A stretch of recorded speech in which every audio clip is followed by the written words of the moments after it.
Zebec just announced another partnership. Well, even though nothing I say is financial advice, they posted very recently how they're thrilled to partner with something called Facet, and basically this is focused on remittances across Southeast Asia. Now, people may be thinking, okay, who really cares about this? But before I explain about remittances, I first want to explain how ZBCN is even integrated into this, right? Because ZBCN is apparently integrated into Facet's ecosystem, so to speak, and allegedly they do have over 7 licenses in the banking space, so I find that pretty interesting as well. Now, people may be thinking, okay, what are remittances? Well, let me explain what I mean by this basically in kind of my perspective in simple terms, I would suppose. Now, imagine if, let's say, I am from Japan in a make-believe scenario, and I'm working in Australia, and then I'm working there, and then I send some of my salary or something like that back home, then that's considered a remittance, to just give an example.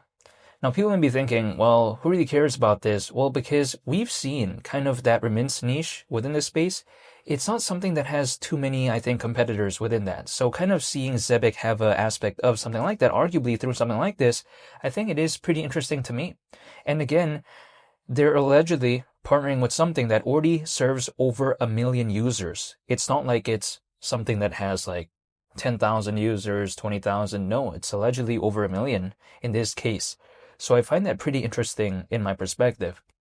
So when people like to say, well, Zebec is having no new partnerships as of late, well, this is pretty cool. Keep in mind, this is on top of already very recently doing what they did, a partnership, right, with something called Privy, which is part of Stripe. Because again, we take a look at that partnership, and then now we take a look at this one.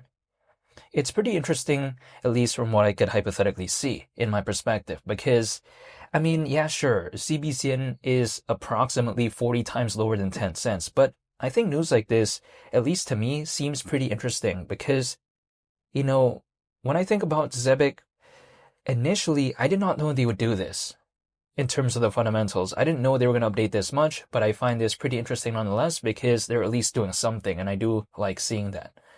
However, also on top of that, if I take a look at it, allegedly, right, when it comes to just the remittance space, we take a look at, for instance, according to BPB, in 2020, there was supposedly nearly 24 million Southeast Asians living outside their country of origin. So when it comes to remittance, imagine what it could hypothetically be. However, if I take a look at it as well, according to Grandview Research, the global digital remittance market is expected to reach over 60 billion by 2030. So when I take a look at Zebec's focus, arguably, when it comes to this partnership and its emphasis towards Southeast Asia, I do find it pretty interesting because, again, when I take a look at the statistics I mentioned before, I find it pretty interesting. Now, actually, to kind of give a little bit of a context when it comes to this, we take a look at a project called Velo.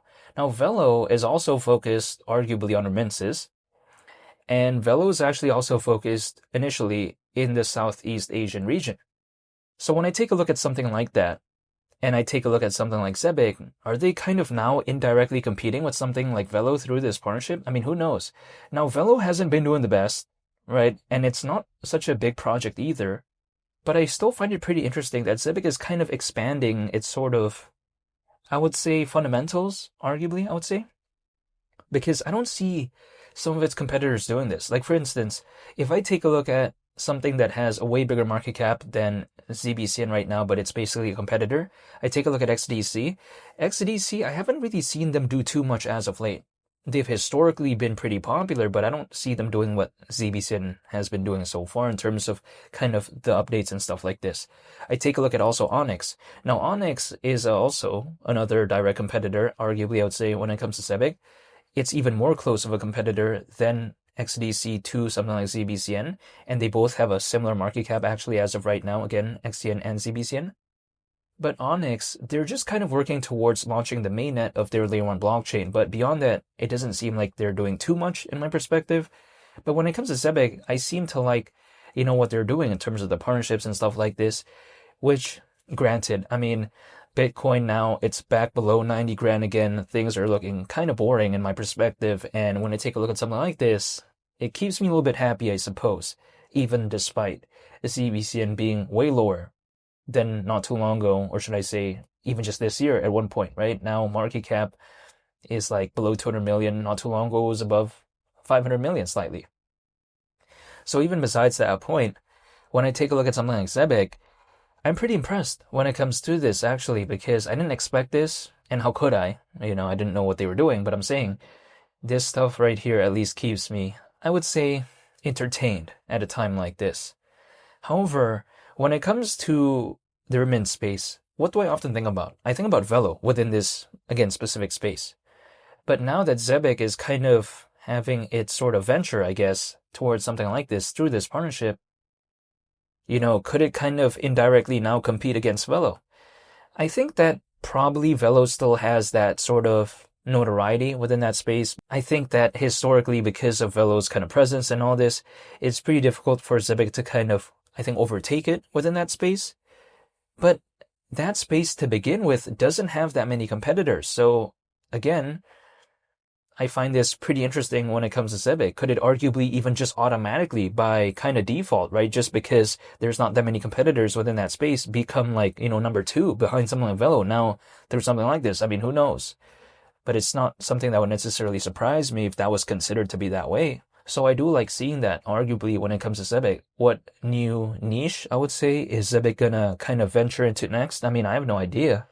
But I seem to hypothetically like what I'm seeing when it comes to this partnership. The price is a different case, and I have no control over that. So, I mean, what can I do about it? But I still just want to talk about this nonetheless because I find it pretty interesting.